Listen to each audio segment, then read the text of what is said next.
Gerd aus Belgien hat mich gebeten, über das Bahnfahren in Deutschland zu sprechen. Ich fahre sehr gerne mit der Bahn, also erzähle ich dir heute etwas darüber. Vor einigen Wochen bin ich sogar mit der Bahn von München bis Paris und weiter nach London gefahren. Das war eine tolle Reise. Das Bahnfahren in Deutschland hat eine lange Geschichte. Die erste Eisenbahn fuhr 1835 von Nürnberg nach Fürth. Sie hieß Adler und fuhr nur 6 Kilometer. Heute gibt es in Deutschland ein großes Bahnnetz, das fast das ganze Land abdeckt. Die Deutsche Bahn ist die größte Bahngesellschaft in Deutschland. Es gibt aber auch andere private Bahngesellschaften.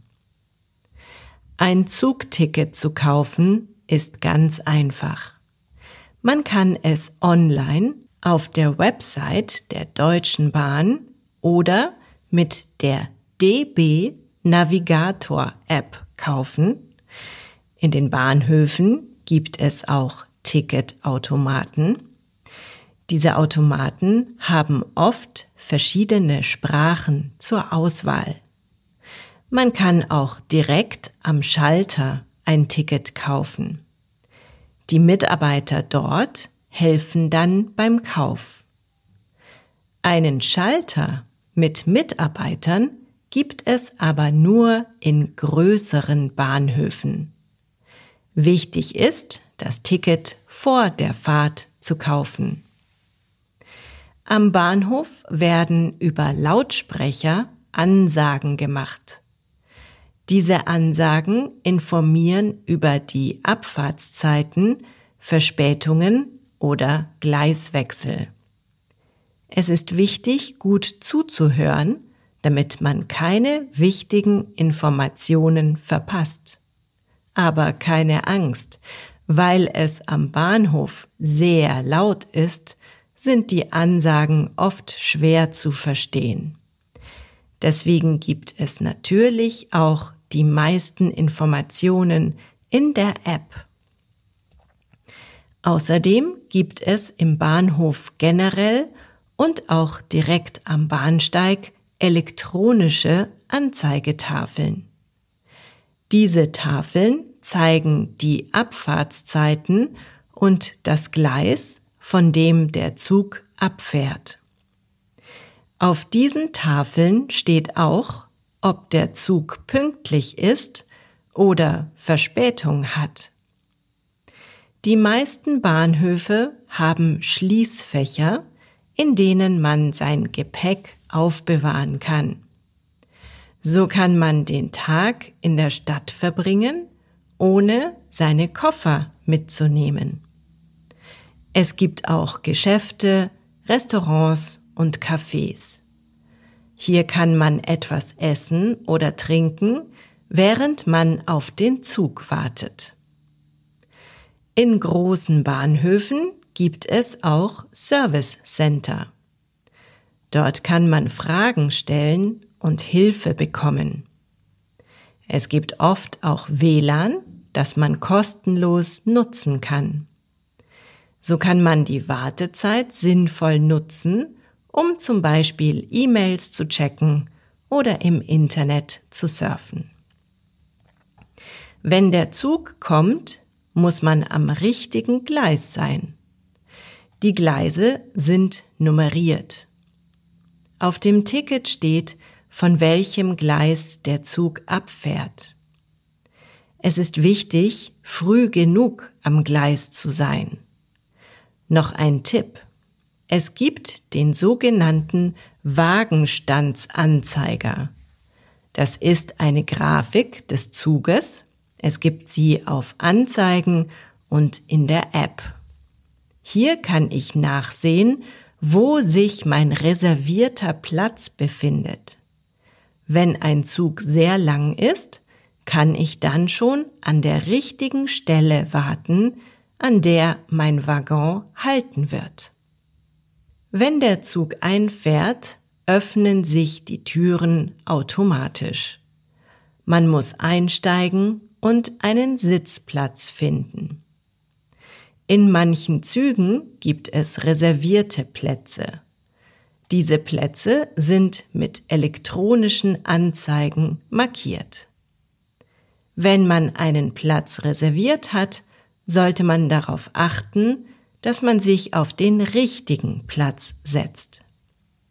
Das Gepäck kann man entweder über dem Sitz auf eine Ablage legen oder in speziellen Kofferregalen aufbewahren, die es meistens in der Mitte des Waggons gibt. Im ICE kann ich auch den Komfort-Check-in wählen. Ich kann auf dem Handy bereits einchecken. So weiß der Zugbegleiter, dass ich auf dem richtigen Platz sitze. Er wird mich dann entweder gar nicht kontrollieren oder nur als Stichprobe. Wer übrigens absichtlich ohne Ticket fährt, der bekommt eine Strafe, wenn er erwischt wird. In der S-Bahn in München sind das 60 €. Im Zug ist es das Doppelte des Fahrpreises, wenn man aber angezeigt wird, kann es sogar bis zu 1 Jahr Freiheitsstrafe geben. Vielfahrer können sich die Bahncard kaufen. Die Bahncard macht die Tickets billiger. Das heißt, ich muss einmal diese Karte kaufen und dann kann ich die folgenden Tickets günstiger bekommen. Die Bahncard 25 gibt einen Rabatt von 25%, die Bahncard 50 von 50%. Dann kosten die Tickets also nur noch die Hälfte. Und es gibt auch, recht neu, das Deutschland-Ticket. Es kostet derzeit 49 € pro Monat und damit kann man dann fast überall im öffentlichen Nahverkehr fahren. Es gilt aber nicht für Fernzüge wie den ICE. Und es wird in der Politik viel über dieses Ticket diskutiert. Es kann sein, dass es bald viel teurer wird. Die Deutsche Bahn hat jedes Jahr etwa 2 Milliarden Fahrgäste. Es gibt über 33.000 Kilometer Schienen in Deutschland. Während der Fußball-Europameisterschaft haben sich viele Gäste beschwert, weil die Bahn entweder verspätet war oder gar nicht kam. Das ist in der Tat ein großes Problem. Seit Jahren wurde zu wenig Geld in die Bahn investiert. Viele Schienen sind alt, viele technischen Anlagen müssen erneuert werden. In diesem Sommer gibt es daher viele Baustellen, um den Verfall zu stoppen. So soll die Bahn wieder besser werden. Dieses Jahr werden über 2000 Kilometer Gleise, 2000 Weichen, 150 Brücken und 1000 Bahnhöfe erweitert, modernisiert und erneuert. Das soll 16,4 Milliarden € kosten. Der schnellste Zug in Deutschland ist der ICE. Das steht für Intercity Express.